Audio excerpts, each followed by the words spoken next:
avez 2 petites minutes à nous accorder, on a quelques questions à poser. Ouais. Est-ce que vous avez participé au groupe Bilderberg en 2008 et en 2009? On aimerait savoir... non, une fois seulement. En 2008, c'est tout? Oui, absolument. Attendez, je signe. Paris le 4. Qu'est-ce que vous voulez savoir? Qu'est-ce qui est discuté, qu'est-ce qui est débattu? D'abord, je vous invite les uns les autres qui vous intéressez à ce sujet à ne pas trop fantasmer sur la réalité de ce pouvoir. J'ai été invité, comme le sont des responsables politiques importants, je ne suis pas censé le dire, mais par exemple, il y avait Hubert Védrine, il y avait l'ancien ministre des Affaires étrangères vert, Joschka Fischer, qui était aussi invité à cette conférence pour écouter, pas pour m'exprimer. Il y avait le directeur général de l'EPAIS. Je pense que c'est un lieu de rencontre entre les intellectuels, les journalistes, des économistes, des politiques. Moi, j'ai été invité comme un des responsables politiques, peut-être en devenir, avec d'autres pour participer et pour entendre ce débat. Je trouvais que c'était d'ailleurs, c'était au début de la crise.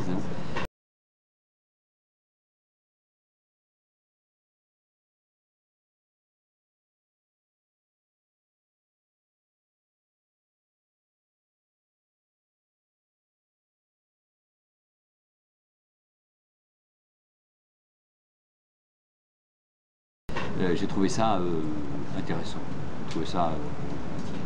J'ai pas eu le sentiment d'être au cœur d'un vaste complot. C'était peut-être en plein dans la crise, mais ça existe depuis 1954, et puis ça regroupe des gens qui sont en fonction. Quoi, oui, en fonction, ou plutôt, il y avait Kissinger, hein, j'ai pas l'impression qu'il est en fonction. Jean-Claude Trichet et Pascal Lamy. Il y a Jean-Claude Trichet et Pascal Lamy, eux ils sont influents dans leur institution. On retrouve Kissinger et Rockefeller et compagnie. Oui, bien sûr, compagnie, je ne sais pas ce que ça veut dire compagnie. Mais c'est des lieux, mais comme il en existe beaucoup dans des cercles nationaux, dans des cercles internationaux. Si ça donne le sentiment que c'est un pouvoir, des gens qui décident du devenir du monde, je crois qu'on se trompe.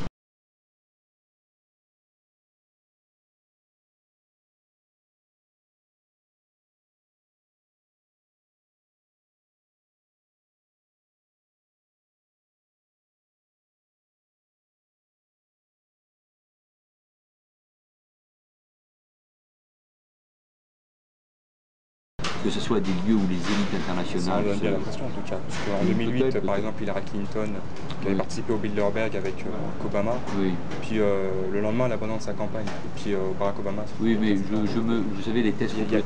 Oui, non, mais je sais, mais il y a plein de... Les thèses complotistes, je pense qu'il faut... Clinton, 91... Je pense pas que ce soit là l'endroit, je pense pas que Hillary Clinton s'est abandonné face à Obama à cause de ça. Ce qui est plus troublant, c'est Herman Van Rompuy qui a été reçu 5 jours avant par le groupe Bilderberg, 5 jours avant d'être nommé à la tête du Conseil européen. Vous êtes jeune, donc malheureusement ou heureusement, abandonner les thèses complotistes qu'il y ait d'une finance internationale, de la spéculation, des gens qui pensent la même chose et de la pensée unique, ça c'est incontestable, ici ou ailleurs. Mais c'est-à-dire... Il n'y a même pas besoin que les gens se réunissent pour qu'on puisse le critiquer. Moi ça m'a intéressé parce que c'était l'occasion aussi d'écouter des avis très différents sur des sujets extrêmement... même s'il y a une règle, quand on est invité, c'est de ne pas trop dire ce qui s'est passé. Enfin, c'est ça qui attire les soupçons. Oh oui, peut-être. Donc invitez-les à faire de la transparence. Merci. Oui, mais de par les fonctions qu'ils occupent, ils sont tout de même, les différents participants, ils sont tout de même capables de mettre en application des décisions qui peuvent avoir été prises sur place. À titre personnel, j'ai pas eu le sentiment de vivre ça, mais enfin, il y avait la reine d'Espagne, j'ai pas eu le sentiment que c'est elle qui dominait l'avenir de la politique nationale espagnole. Mais le fait que David Rockefeller, Kissinger, qui sont eux-mêmes dans d'autres... Est-ce qu'ils ont besoin de ça pour compter davantage dans leur pays? Honnêtement, non. Non. Disons qu'ils sont déjà influents de par leurs institutions, dans les institutions dans lesquelles ils sont, mais en plus de ça, il faut donc qu'ils se retrouvent en secret. Vous êtes en secret, vachement, puisqu'il y a des manifestants devant et vous m'interrogez. Avant, c'était pas médiatisé depuis 1954. Non, mais je ne sais pas que je ne veux pas vous répondre, mais n'ayez, franchement, voilà, je comprends comprend les critiques qui peuvent être apportées sur telle ou telle institution. Et là, ça fait un peu femme de ménage anticonspirationniste, quoi. Ça fait un peu circulaire, il n'y a rien à voir. Qui De qui Bah, de toutes les personnes à qui on pourrait poser la question. Ah non, mais moi je voudrais répondre franchement, je pense, mais faites attention aux thèses complotistes. Selon vous, est-ce que ça a une légitimité démocratique, le fait que des journalistes puissent discuter avec des hommes politiques On va, parce qu'il y a du monde qui attend. Une légitimité démocratique, je crois que c'est pas absolument pas le but. La démocratie, c'est le choix des citoyens, c'est le peuple. Mais vous ne pouvez pas interdire à des gens de se réunir, comme je ne peux pas vous interdire de me questionner, etc. On a bien l'impression que le clivage droite-gauche présenté par les médias, on se paye la tête du bon peuple, si je puis dire. Le club du siècle, par exemple, beaucoup d'êtres membres aussi.